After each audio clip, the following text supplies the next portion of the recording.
Hello, I'm Paul, I'm what? and this is Father-Son 49ers Talk. Yeah, that's it. Father-Son 49ers Talk. I always want to put football talk in there. I know. And this is the inaugural episode, so obviously there's going to be some screw-ups and mess-ups like that one. But hopefully we're going to go through and we're going to get this all ironed out. But we're going to cover four kind of separate topics. The first topic we're going to go over is why we are starting Father-Son 49ers Talk. And then we're going to move on to what is the overall feeling about the future of the 49ers. Obviously, the actual topic of this podcast is going to be the 49ers and our passion for the 49ers and what's going on within the team and the games as we go on and stuff like that. And what is the most exciting news you heard coming from training camp? So we're going to talk a little bit about training camp, and then we're going to go into a little bit about advice for parents and children that live apart. And we're going to kind of talk about, for right now, that's the main topic, but we're going to kind of talk about a little bit of family stuff at the end of every podcast, maybe take a couple minutes. So we're going to jump right into the first segment. So Wyatt, why did you want to start Father-Son 49ers Talk? Well, I'm here in Mississippi with you right now, but most of the time I live in Iowa. He lives in Mississippi. We both have busy schedules, and sometimes you get hung up with what you're doing and don't make time to call and talk. Last year I did 4 sports. Between 4 sports, school, or I live on a farm, so I have to do my chores every night and everything else. It just makes for a hectic schedule. I feel like something like this forces you. Not really forces you, but if you put it in your schedule for something more than call, it really, I don't know what the word is. Yeah, no, I get it. Enhances you to. Yeah, so what you're saying is, like, with your wrestling season, like your wrestling schedule, that's really the worst because you are at wrestling practice. Sometimes you don't get home till 9 o'clock with wrestling practice, and then you got to go out and do chores, and it just is hard sometimes to kind of get together and find that time between my school, because I'm working on my master's degree, you're in school, you're doing farm work, you're in sports. And we always try and make time for each other. But what we found over the years, because Wyatt and I have been a distant father-son relationship for going on 12 years now, and you're 13, soon to be 14. Mm-hmm. But what we found is that when we have something that we have like on the schedule that we're going to do, we go out of our way to make sure that while all those other distractions in our life are happening, we are consistently communicating. And one of those things that we've done, we'll get into that a little bit later. That's the end of the podcast is going to be about. And for me as well. So when we talk, Wyatt, we talk about the 49ers. That's what we talk about a lot. At least half or 3/4 of what we talk about every time. Probably half, yeah. Well, during football season, and a lot of times not during football season, because then you have free agency, you have the draft, then you have training camp. There's all kinds of stuff going on. And we go through and we talk about the 49ers. And one day I was like, man, this kid is knowledgeable. He knows a lot about the 49ers. We love talking about it. Why don't we just make it a podcast and put it on that schedule? And every week we're going to talk about it. So we're hoping to do an episode every single week as we go through. We actually came through and we came up with 3 specific mission objectives that we want with this podcast. And the first mission objective is simply just to talk 49ers football and connect with other 49ers faithful. We want to go through, and we love talking about the Niners. It's one of our passions. It's what we love to do. We really hope that if nobody listens to this podcast, I guess we really don't care, because we're doing it for us. We're doing it because it's something that we love and we want to do. I was never a college coach. I played football in high school. I loved football in high school, but I moved on, joined the military right out of high school. Well, pretty soon out of high school. So I never played beyond high school. And Wyatt, right now, you're playing football too. What are you playing? Junior high football. Yeah, but what's your position? Wide receiver. He's a wide receiver. That's right. And what are you playing defense?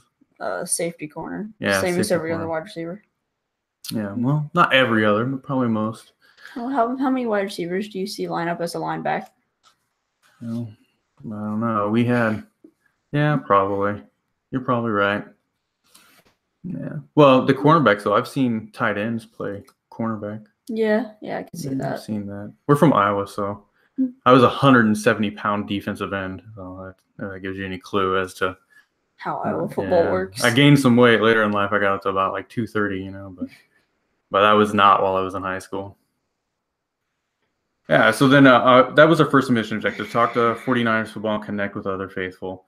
So then our second, which is really why we decided to start this podcast, is to strengthen our father-son relationship by spending time talking about what we love, our favorite team, the San Francisco 49ers.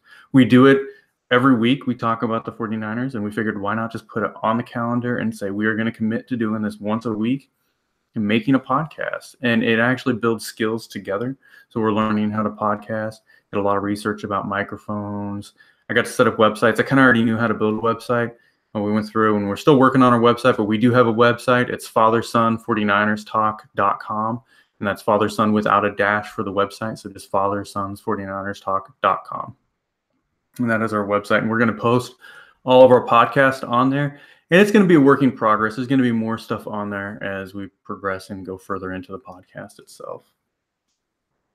Then our final is we're doing this because we want to continue to build our relationship. Mm-hmm. And we think that this is a really good avenue for us to kind of do that and branch out outside of our comfort zone and make that commitment. But also, we kind of want to try and help and maybe help others find creative ways to bring families closer together. So like we said, at the end of each podcast, we may look up an issue that parents have, parents and children within their family, or however you have distance relationships, and how we can come closer together at the end of each podcast. So those are our three main mission objectives. Okay, so we're going to go on to our second question. Wyatt, and this is where we're going to specifically start talking about 49ers football. So what is your overall feeling about the future of the 49ers? I think we're headed in the right direction. I feel like we still have gaps within the team, but overall, I feel like we have our offense is getting together. We need a little bit of work yet on the offensive line, but I feel like, I guess I'll get into this a little bit later. The Jerick McKinnon thing might work, might not. I have a few doubts, but I feel like our wide receiver core is solid. Our quarterback I feel like he's going to be the franchise quarterback. Our defense has a little bit of work. Is he Hall of Fame yet? Jimmy G? Is he going to be in the Hall of Fame? 7 games Hall of Fame. 7 games Hall of Fame. Yeah, and if he retired right now, he'd get inducted to the Hall of Fame. First ballot Hall of Fame. Yeah, he would. Maybe Hall of Fame with smiles. Yeah, right. He's got a smile. He's got some dimples going on there. Yeah, so for me, I absolutely agree. And it's kind of weird. Wyatt is a 49ers fan. We're from Iowa. And people are going to say, man, from Iowa, you're 49ers fans? I get that all the time. But if you didn't know, 49ers, we don't have a professional sport, not just football team. There's not a professional sport in Iowa. So we get to choose who we root for. When growing up, everybody was either a Rams fan, Kansas City, or Green Bay. Those are kind of the three teams, depending on what part of Iowa you're in, that people root for. But when I started watching football in fourth grade. And in fourth grade, Steve Young and Jerry Rice were my two favorite players, which then just led to, over the years, I just became a diehard 49ers fan. I've just never looked back. But I will say this, that I grew up, when I started rooting for them, they were the best team in the NFL. They had Steve Young, they had Jerry Rice. We were going to the NFC Championship game every year. I remember watching them beat the Chargers. I believe the score was 49-21. Like I remember a great period. It was the tail end of the great period of the 49ers, but that's when I started watching them. But for Wyatt, it was different. I call it the decade of darkness. And it was just like this dark cloud came over, and it was summoned by the York family. And then there was one season where we made it to the Super Bowl. Yeah, and then all of a sudden we had this like little break in the clouds, and we thought that maybe we'd weathered the storm with the Jim Harbaugh era. It came back.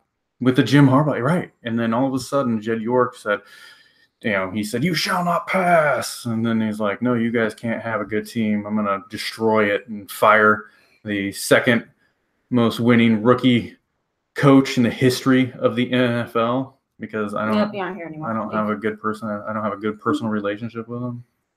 I'll tell you, I seriously, like not seriously, but for a moment I was like, why am I a 49ers fan? I've never been to California.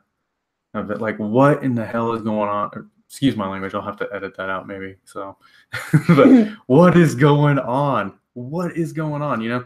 And then, but I just can't leave. I mean, I can't leave the 49ers. I'm so emotionally attached to them. There's no other team that I could root for that I would really enjoy and watching. just actually spend time watching their games. Yeah. But I think that when we fired Chip Kelly, you know, York came out, he apologized. He said, I've really kind of ruined this franchise. He didn't say quite like that, but that's, I mean, essentially what he's done and what he said. And he came through, and I think he's doing the right thing. He has Lynch, Shanahan. He gave them, I believe, a 6-year contract, and he just like let them build a franchise. And I believe that we're in the right direction. Now, what you brought up with your concern, you brought up Jerick McKinnon. And you're saying potentially, I think what you're saying is sometimes they may have a tendency, that particular leadership with Lynch and Shanahan may have a tendency to overcommit to players that maybe may not have the actual talent that they're paying them to have. That's what you're concerned about, right? Yeah. Okay. And we'll get into that in a little bit later. But overall, as with all 49er fandom and faithful, we 100% believe the 49ers are headed in the right direction. Okay, so then moving on from that is, what 49ers unit or player are you the most excited about? I would say just the wide receivers. Being a wide receiver, I personally like to watch wide receivers. And then we have a young wide receiver core that has a lot of potential and could end up being one of the best in the league, in my opinion. If they all, and if like Dante Pettis, I mean, everybody were to actually succeed, I feel like our wide receiver core could be outstanding. And I want to see what the relationships end up being. Does Jimmy Garoppolo find a number one receiver? Or does he just the open guys who he goes to in a big situation? Or like a lot of quarterbacks do, that number one guy in a big situation, that's who they're looking for. I personally hope that everyone pans out and then Jimmy Garoppolo does not pick a number one in those big situations. There's an open guy, give it to him, let him make the play. So you want a number one type talent. But you want Jimmy G to throw the open guy, not throw force to the it. open guy, not force it to a guy that's covered and end up with a drop pass or a pick and just. So we are the most excited about overall, because we talked about the wide receivers and the quarterback, is the relationship, the building of the relationship, the connection between the two. Mm-hmm. I believe that's going to propel the 49ers further into success. Because this league is a passing game. It used to not be this way, but it is a passing game now. It's between your quarterbacks, your wide receivers. You still have to have good running backs, but it's a passing league. Yeah, I would agree with that. I really would. And you can see that, you know, with Jimmy G, and they've done a lot of work on the wide receiver core. It's a little bit under the radar for mainstream media. They really haven't seen the moves that we've made because a lot of them are unproven and unknown talents like Jonathan Goodwin. Pierre Garçon's a little bit different. Marquise, yeah, sorry, I said the wrong. Marquise Goodwin, thank you. Mm-hmm. Marquise Goodwin, and then going through with Marquise Goodwin, Richie James is another big name that's kind of come up. We have some other guys that we really believe in. Trent Taylor, who is a late round draft pick. Okay, so then for me, who I'm the most excited about, not the most excited about, but who I'm really excited for this year is I really am excited for George Kittle. George Kittle is he played for the Iowa Hawkeyes. So he was on my radar in the first place. Right. I like CJ Beathard. When we like CJ Beathard. We came through. Oh, he wasn't necessarily meant to be. No, he wasn't drafted to be the number one quarterback. No, and he was meant to be a backup. Yeah, and the position he was put in last year, I think he should have been thrown into. Well, they didn't intend for him, but Brian Hoyer just did not work out. It didn't work out, so they had to put Beathard in there. But going through with George Kittle, you know, there's a lot of people that are high on him, but there's some really good reasons to be behind him. When you look at the statistics, I was reading and I found this statistic, and I talked about his rookie year. So first of all, he had, for his receptions last year, this coming year, he had 42 receptions for 500 And this says 15 yards on this, but I read it was 546 yards and 2 TDs going through. And he, when you start looking at that and you start comparing rookie seasons to other elite level tight ends, let's say Jordan Reed, Zach Ertz, Greg Olson, and even Rob Gronkowski. This is where he ranks. Right there. Again, we'll read it. So right here I have 43 receptions, 515 yards, and 2 touchdowns. Rob Gronkowski in 2010 during his rookie season had 42 receptions, had 546 yards. Now he did have 10 touchdowns. But I mean, if you look at it, there is no no tight end there on those numbers. The highest behind him is Jimmy Graham with 5. Yeah, as far as touchdowns, because then you go for touchdown total. Jordan Reed is number 3. So what you have is Rob Gronkowski is number 1, and then number 2 of all these names is George Kittle. George Kittle has the second best stats for tight ends during the rookie season. Then you have Jordan Reed in 2013 had 45 receptions for 499 yards with 3 touchdowns. Zach Ertz had 36, 469 for 4 touchdowns. Greg Olson in 2007 had 39 for 391 yards and 2 touchdowns. And then Antonio Gates, you had 24 receptions, 389 yards, 2 touchdowns. Jimmy Graham, right here, 31 receptions with 356 yards, 5 TDs. And then close, near and dear to all 49ers hearts is Vernon Davis, had 20 receptions for 265 yards and 3 touchdowns.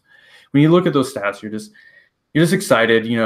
George Kittle, he's gained a bunch of weight. He was a little bit injury prone, and that was with a bunch of injuries that he was working through last year. So he didn't get to play as much as he would have liked. But he's gained some weight. He's put on some size. He reportedly kept some of his speed. So hopefully he's healthier, he's bigger, he's stronger. We have Jimmy Garoppolo now for the entire season. And let's hope that he can really turn into that red zone threat that we need. Yeah, that's what I was thinking. I kind of want to go see after this how many red zone attempts did he get? Targets. How many red zone targets did he get last year? Yeah, I mean, I don't really know. I don't have that stat up in front of me, but we can definitely look at that. Mm-hmm. And he definitely can catch the ball and he can run and he has some really good stats and he's another one of them wide receiver tight ends. Yeah, he is, and he can block too. He can block. Mm-hmm. But that's who I'm excited to watch this year. Obviously, Jimmy Garoppolo is the answer to everybody's really excited to watch. But outside of the Jimmy Garoppolo, and then an honorable mention, I'm really with you. I'm excited to see how this wide receiver core works out. I am truly excited to see that. It could be a big boom, or it could be, it could go any way. It could be boom, it could be medium, and it could be a bust. Yeah. I think, yeah, you're right. We don't really know. I mean, we know how the 49ers feel about it. The 49ers and the faithful, how we feel about the wide receiver core and the talent that we have on there working with Jimmy Garoppolo. But it's only going to be a few more weeks before we start to see it, right? Start to see what happens. That's right. Okay, so we talked about what we're excited about. But what 49ers unit or player are you the most or the least confident about? So who are you concerned about? Well, first of all, I wouldn't say I'm the least confident with this player. I'm just really, really apprehensive. Yeah, apprehensive of this player. I'm worried about Jerick McKinnon not being a big. I feel like he's more of a downs 1 and 2 running back. Mm-hmm. He can catch the ball. He can get around the outside and make plays. But is he big enough with that 3rd and 4? Is he big enough to just go through and pound that ball and get 5 yards and you get the first down, or 4 yards to get the first down? Is he big enough to do that? Another thing that you'd mentioned that you were concerned about is his pass protection. Yeah. Is he big enough, or is he big enough to stay back, help the quarterback block? I'm not quite for sure with what he's getting paid. I feel like he should be a bigger, more of a dual threat type thing. Yeah, before the Todd Gurley contract, he was the 4th highest paid running back in the NFL. Yeah. Which is a little bit deceiving, to be truthfully honest, when you start talking about the contract. And I don't want to get into too much of next week we're going to do some salary cap analysis. But you can see, even with the Jimmy Garoppolo contract, we aren't going to go over the specific numbers. But the same thing is true with Jerick McKinnon and Jimmy Garoppolo, where the first 2 years were pretty well committed to him with salary cap. But after that second year, we really can drop him for very little loss in salary cap. And that's true with Jimmy Garoppolo and Jerick McKinnon. So it's a big number when you see it right up front. Mm-hmm. But when you actually look at the way the contract is structured, it's really pretty well done. And that's Prog Marate. He is, I think he's the best cap manager and contract negotiator in the NFL. He did the Colin Kaepernick contract, and we had a bunch of outs in that one as well. Now, of course, Colin Kaepernick restructured his contract so that he could leave the 49ers, and he left a bunch of money on the table. But Prog Marate did a really good job with that. But what I want to say, I wanted to show you a couple things in terms of Jerick McKinnon when we were talking about him. And that is, you were worried about his pass protection. And with his pass protection, I wanted to, just for overall, this is what I wanted. I kind of found some stats to kind of go through and bring that down. And what we were saying is, like, Jerick McKinnon, he was the 4th highest paid running back in the NFL when he signed the contract. Now he's the 5th because you have Todd Gurley. Todd Gurley's moved into the 1st, so he's dropped down one. So Todd Gurley jumped over him. But now pass catching and explosiveness. Or elusiveness. Everybody knows that's kind of what Jerick McKinnon is known for, right? Mm-hmm. And looking at this, you have, for just some of the stats, Jerick McKinnon, or McKinnon itself, he had a pass and catch PFF grade of 82.4, which is the 7th best in the NFL, which is kind of expected. You could see that. So he was definitely in that top 10, top tier pass catching backs. And that's what he was known for last year, for sure. So Pro Football Focus also ranked him at 51 for elusiveness rating, which is it's above Carlos Hyde, who we had. He was 45.7, but it's even higher than Todd Gurley had a 46.6, which is significantly higher. I mean, that's a pretty good grade. So he definitely has the pass catching ability and the elusiveness that we wanted. But for the actual pass protections, and I couldn't find the Pro Football Focus number for this. I wanted to see, because they grade all the players, and those are the elite stats, and I couldn't find elite stats for Pro Football Focus. We need to get that membership so we can see that. But I was able to find some stuff about his pass protection. And I read right here that his pass protection, in pass protection with the Vikings, he consistently handled much larger defenders and really saved his QB a few times so the Jags or the 49ers are going to appreciate him back there. And it's been reported that he's actually a pretty good pass protector. And Kyle Shanahan was even quoted in saying that, he really sees him as a 3-down back. But Kyle Shanahan, in his quote, he was talking about, it doesn't matter if you catch the ball or if you run it. If you convert that 3rd down, it equals more points.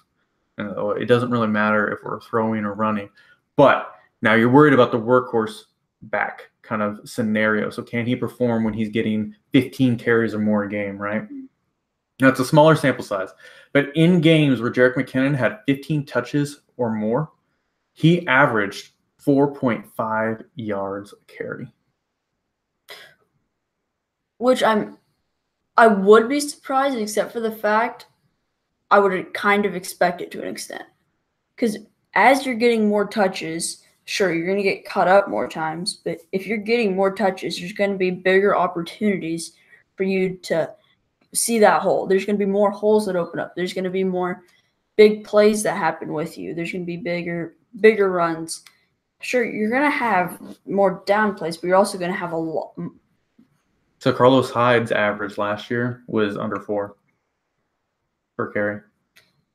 Yeah, I could see that as well. But so he's shown that with a larger workload, he could potentially be successful. Now the question is, will he stay healthy? Is he big enough to stay healthy? Mm-hmm. I'm really not concerned with that. I think that Jerick McKinnon is really, I think that's the biggest part of the San Francisco 49ers, the player itself, that we kind of are on opposite ends of the spectrum. I'm optimistic about him. In my fantasy football leagues, I have him. You don't. Right. So we're going through. I believe in him. I should actually, because if you think about it, being that pass catching back, speaking we're in PPR leagues, it would be a smart pick. And Kyle Shanahan, I trust. This is what I'm going to say. When it comes to Shanahan, the Shanahans, his dad as well, in the selection of running backs, I don't know anybody can question them. Now, Alfred Morris, you look at like Alfred Morris and that kind of stuff, and they just turn running backs into gold. Now, they didn't really do it with Carlos Hyde, but he wasn't a Kyle Shanahan selection. He was already there. Well, I think that Kyle Shanahan found the guy that he wants. He even said he didn't look at the numbers when he selected him for free agency as a potential target in free agency. He looked at the film. Kyle Shanahan looked at the film and saw all that he thought Jerick McKinnon can do and thought, I want this guy on my team. So for me, the part that I am the most concerned about, or maybe the least confident, I don't know, I wouldn't say most, I would just say it's on my radar. Obviously, we have the pass rush. Everybody's worried about the pass rush. I'm really not that worried about the pass rush this year. I think that the team, kind of like we did last year with quarterback, everybody was concerned. Man, we didn't find a quarterback. We're going into this with Brian Hoyer and Beathard.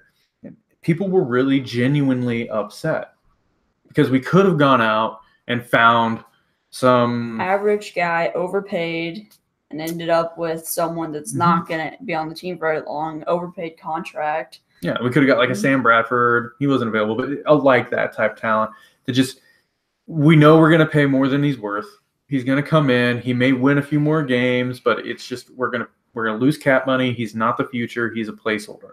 So what we did is we paid Hoyer, who obviously was not going to be our starting quarterback. He had no chance of really bringing it in. Some people thought he did. I don't know. I wasn't super high, but I wasn't upset about it. We paid him basically backup money. We had 2 backup quarterbacks, and then we found our quarterback. And I think that was the plan the entire time, was we don't see a quarterback that's available that we like. So instead of overcommitting on somebody that we don't like, we're just going to find a suitable replacement for now. And then next year, we're going to address it. Now, of course, who could have seen that Belichick was going to trade Jimmy Garoppolo to us? Nobody saw that coming.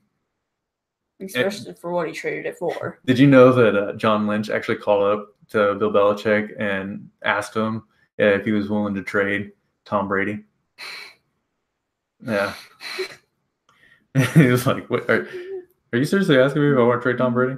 Anyways, so you go through. So who would have guessed? Who would have guessed that Jimmy Garoppolo would have been available? But we ended up getting him. We moved on. It was awesome. Well, this year when you looked at the pass rushers that were available, there just wasn't really any true elite pass rushers. There was a lot of guys that just had maybe done it 1 year, but had a couple other years of just mediocre work, mediocrity. There was nobody, and even in the NFL draft, there wasn't really anybody that was proven that you brought them in and they were gonna be that guy.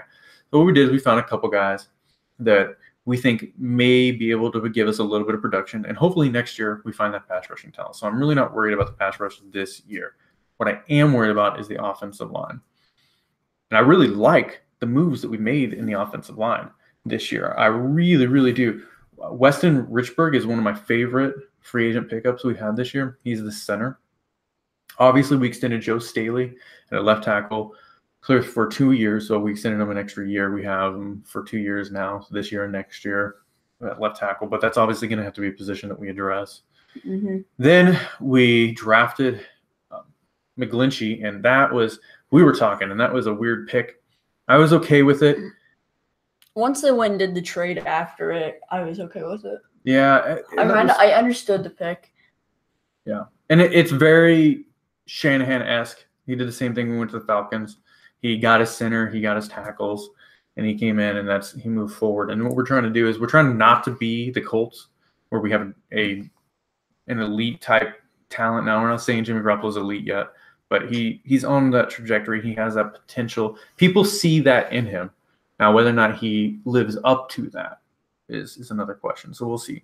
But we think we have that on our roster. We think we have a franchise guy on our roster. You'll put him back there and expect. We want to protect him. Now, of course, the big thing is are we really protecting Jimmy Garoppolo? Because when we went with McGlinchey, he isn't as good. right? I mean, his pass protection it really wasn't weak per se, but it is one of those things where they were saying that he's a much better run guy, and that's why we got him as run. And then in the future, I think he can develop into a really good pass protection tackle himself. Now there has been some reports that he's struggled a little bit in camp. Not struggled, but he, you can not see performed. There's a as learning your curve. First round pick. Well, no, not that. That there's a learning curve. No, there really isn't any negative commentary around him. Just that, yep, he's a rookie. And that's kind of what you see. Yeah, he's a rookie. He has a little bit of learning to do, and we'll see what happens when the season starts for sure. And then, but our guards. Now, our left guard, we have Lincoln Tomlinson, and he got a contract extension. I can't talk. And of course, he actually played pretty well last year. So we're looking at that. So our left side is pretty well worked out. Joe Staley, Laken Tomlinson, Weston Richburg. But our right guard position, we have 2 first-round draft picks. You have Joshua Garnett, which of course was our first-round draft pick a couple of years ago. And then you have Jonathan Cooper. And with Jonathan Cooper, he was a first-round draft pick that's been on 5 teams in 5 years. And they both have been injured in training camp. Josh, right now, the 49ers on their roster, their actual team roster breakout depth chart, they have Joshua Garnett as the actual starter for right guard. But he bumped knees in practice last week. And one doctor said they think he needs surgery and he's going to get a second opinion, but it looks like he's kind of out. And to me, I think he was on a roster bubble anyways. He came into this year and it was his position to lose, and it kind of sounds like he has lost it. But do we really believe in Cooper to step in and take that? That's a good question. I mean, we don't really know. We know that Mike Person, he kind of got he got to step in and do some first team reps, and he seemed to have done well while Cooper and while Joshua Garnett and Jonathan Cooper were out. But I'm really not comfortable with that. But when you look at the entire thing, we picked up a couple of pieces, and it looks a lot better than last year. But all of these pieces, except for Joe Staley and really Laken Tomlinson, are unproven. Laken Tomlinson, he's still kind of an unknown. I mean, he's done well, but we'll see. So that left guard, we're still like, well, maybe not. I mean, he's going to fill in there. He's an average, above average guard. He's about an average. But Weston Richburg, there's the concussion issue. So he had that concussion last year. It was weird. I don't know what was going on with the Giants last year. It was weird. But he didn't get to play. And he says that he was ready. But, I mean, what happens? What if it was really a concern and we brought him in to be our guy and then he doesn't pan out, right? And then we have – which is possible. Yeah, which is possible. And then our right guard, we don't know what's going to happen there. And then McGlinchey. I mean, he's a step down in pass protection. He's definitely stepped up in run protection, but he's an unproven guy too. So you're looking at least, at a minimum, 3 of the 5 positions are unknown. We'll see what happens. I mean, I feel good about it, but I'm also apprehensive about that position. But for you, it's Derek McKinnon. For me, the guard, not just the guard, but the offensive line, I really, really want to see it come together. And the reason why I'm concerned about it, while we may have a couple other positions that may be weaker, is simply because I am really concerned about protecting Jimmy Garoppolo. If Jimmy Garoppolo gets hurt, the Niners, I mean, what are we going to do? Right? CJ Beathard's going to be out there throwing passes again. Yeah, he will be. That's exactly right. That's what we're going to do for sure. We're handing off the ball, one of the two. Okay, so now we're going to go into training camp. So what is the most exciting news you've heard coming from training camp? I'm going to let you go first on this one. You're going to let me go first? Man, the most exciting news from training camp.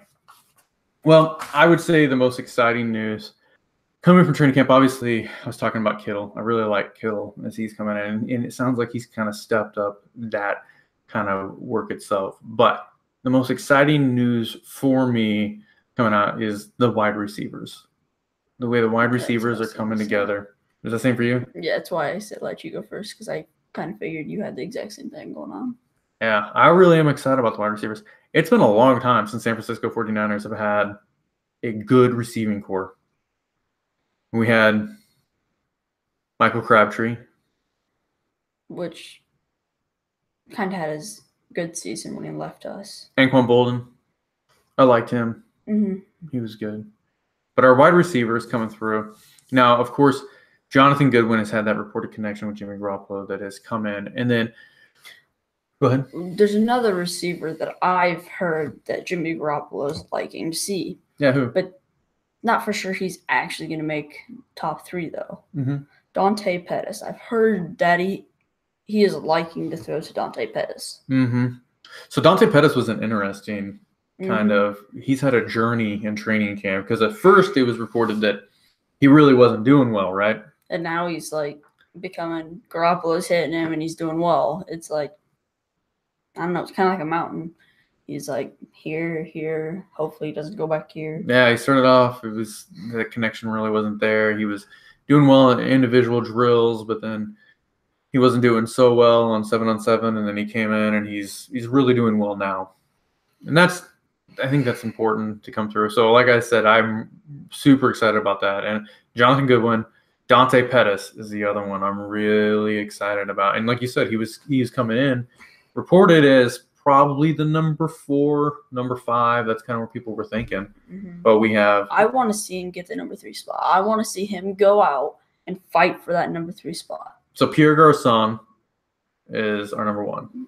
Yeah, I said he was 1. Kind of, right? Yeah. I think he's slotted that way. We have 2 people that are fighting for the number 1 position, in my opinion. And then Goodwin. Yeah, him and Marquise Goodwin. Don't know which one really should have it. I kind of believe Goodwin is gonna. That's kind of what I'm like. I personally, I'm not taking Garcon in any of my fantasy drafts. I don't know. I'm not, but Goodwin, I truly believe in Goodwin, and I'm trying to take Marquise Goodwin later on in rounds. Well, it was concerning when Pierre Garçon came into practice, and then he didn't have one target. I think it was the first 2 days of practice that he was there. I don't know that I've heard that ever happened with your number 1 receiver. Well, I don't know that I've heard that he's been targeted at all yet. Been slotted your number 1 receiver and not got a target. But, of course, people don't report when people start catching balls necessarily. They're going to report that he didn't catch balls. I mean, they're going to report if it starts to pop. But yeah, if he's actually, like, kind of like the Dante Pettis thing. No, and now he's actually getting constant touches. Well, for the first 2 days, I think it was the first 2 days. It may have been just the first day. He didn't get targeted at all, which is concerning. Very. But it's not super concerning when you look at what we have going on. Dante Pettis. What's interesting though is you're talking about moving in the 3rd spot because Trent Taylor coming in. He's slotted for that number 3. But he's hurt. He has a back injury. So that's why I'm saying he needs to fight for that number 3 spot because I would not be saying that if Trent Taylor was still in. But since with Trent Taylor out with the back injury, Dante Pettis has a chance to step up and really have a breakout. He could have a breakout year. And I feel like if he did that, he might take this spot from Trent Taylor. Just all in all. Yeah. Be his spot. If he were to have a good season, I feel like he could claim the spot. Well, Trent Taylor is a slot receiver. So he's a slot receiver, and Dante Pettis is reportedly going in all positions. And I think that we need to – well, we talked about this yesterday with him is that they have him working in all the positions. So having him learn the wide receiver position and the slot all at the same time is a lot for a rookie. They need to want him for the other. Well, they want him to be an overall player that can play all positions. So while maybe his production may be kind of curtailed down this year, overall, with him learning all of it next year, he could skyrocket. Now, he may just get it and explode. But does he get – if he doesn't have a good year this year, does Trent Taylor take it back? No. Pettis is – well, I mean, he'd take it back. Pettis doesn't – he doesn't have the position yet. True. If let's say Pettis were to get it and Trent Taylor's back next year, does Trent Taylor set his position? Yeah, I think that he may move into the number 3. I think that Dante Pettis is going to – I think he's going to end up there regardless. And that's going to happen. If it doesn't happen this year or next year, it's going to happen eventually. Dante Pettis is going to eclipse him. We moved up in the 2nd round to get the guy. He seems to be coming out. They say that his shoulders and his movements and the way he runs his routes are phenomenal. Hopefully it works out. I really do. I think that's excited. Now, obviously, looking at the wide receivers, there is one more guy that has really kind of made some splash in training camp, which is Richie James. Richie James coming in, and we'll see what happens. He's definitely going to be, in that later 5 and 6 wide receiver role, but hopefully he works out. So I think that the wide receiver core definitely works out. So we both are in agreement that we are excited for the training camp news coming out of the 49ers camp with the wide receiver core itself. Now, what is your most troubling news you've heard coming out of training camp? I'll tell you right now, I actually had a different answer for this until earlier. I have a few that I'm really kind of concerned with. Okay, go ahead.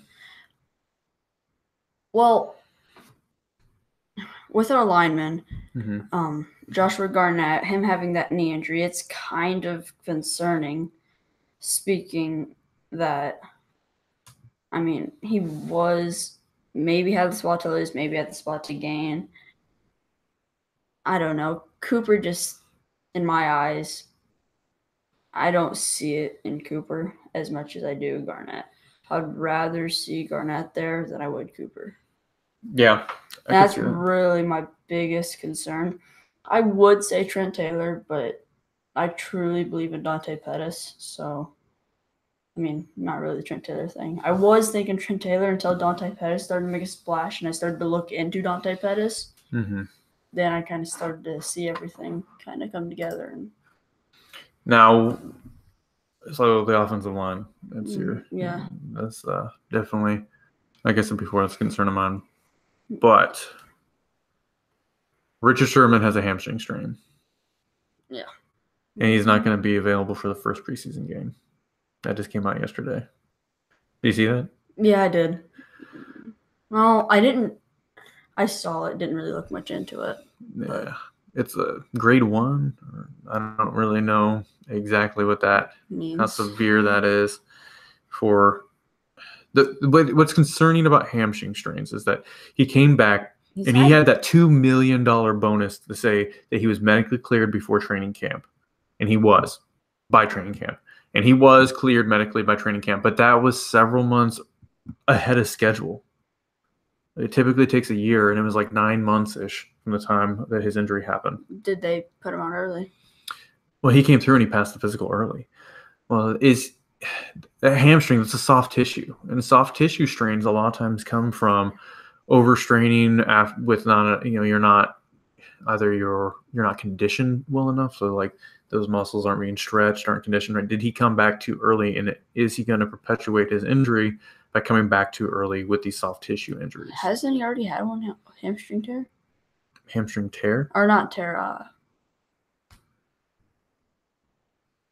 his injury now. I'm pretty sure he's already had one, hasn't he? Not the hamstring.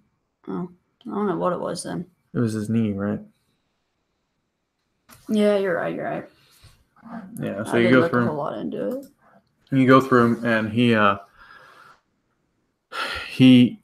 definitely has to. Someone's not thinking he had one. None. I was just thinking he had a hamstring. Had issues with his hamstring. Was it his ACL? Could have been his ACL. I'm not really injured.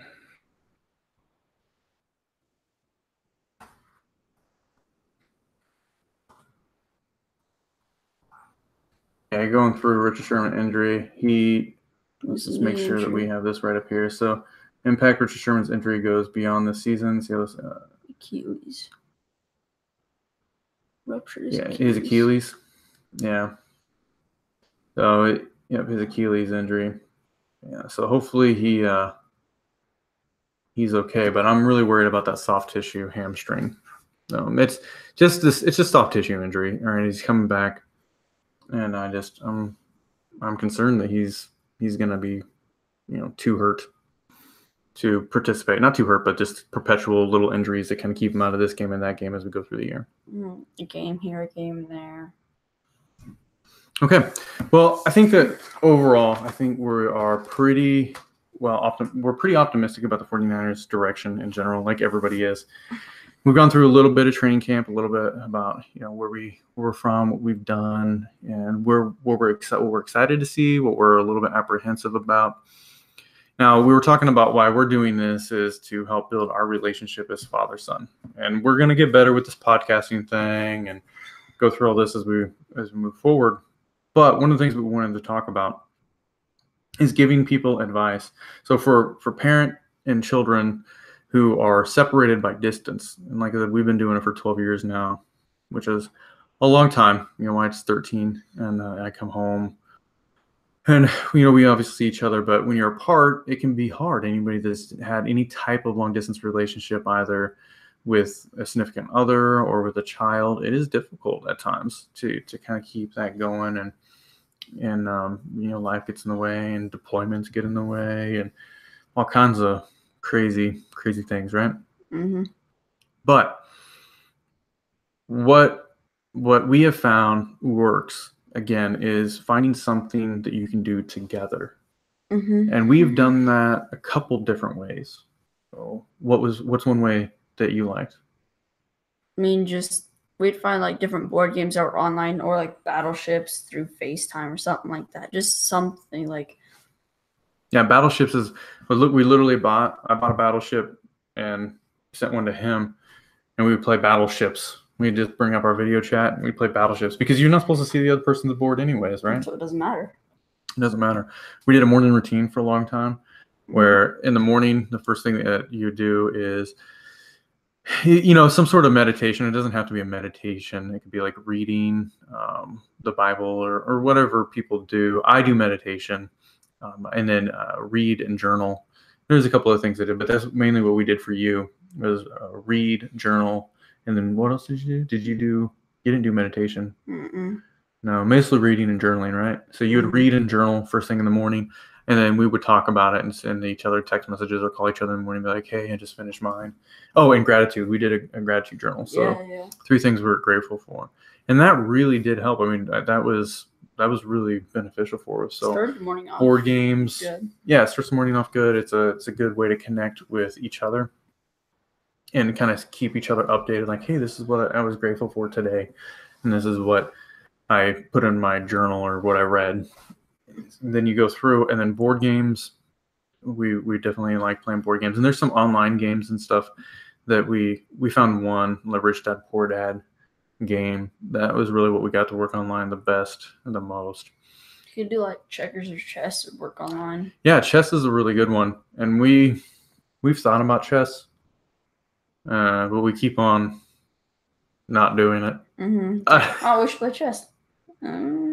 Yeah, we never really have committed to that one yet. But I do like to play chess, but we need to do it for sure. Maybe before you go back home, we'll find like a site and we'll get that worked out. Yeah. And then right now, like what we're doing, you have a little bit older child, a podcast, whatever you guys have common interest, maybe it's cars, whatever it is. And then you guys could just do a podcast together. You can go through and have some sort of project that you're working on together. And I think that really is beneficial for everybody. Okay, do you have any last parting thoughts? Is that? No? No. Okay, well, that is our first podcast, everybody. And this is the Father-Son 49ers Talk. We're going to be doing this podcast once a week. And we're going to do this all the way through the season. And I would say that we would commit to a specific day, but we're still working that out. Wyatt's going to have, he's starting football. We got to work out where his practice schedules with his games and that kind of stuff. Wrestling season's going to be the hardest. Yeah, wrestling season's going to be hard. So our days may switch throughout the year depending on what Wyatt's schedule is. Hopefully it'll work out. And we are going to get it done once a week, but it may have to be on the weekend. And maybe we could pre-record if anything. Well, yeah, we're going to pre-record them. And then like a game Thursday. Yeah. You could record that and post it on a certain day or whatever. Yeah, so we don't have a dedicated day, which I know is not exactly ideal. But we're going to work that out as we go. But we're going to get one once a week in there for you guys. Well, thank you for listening, and I hope you guys have a great day.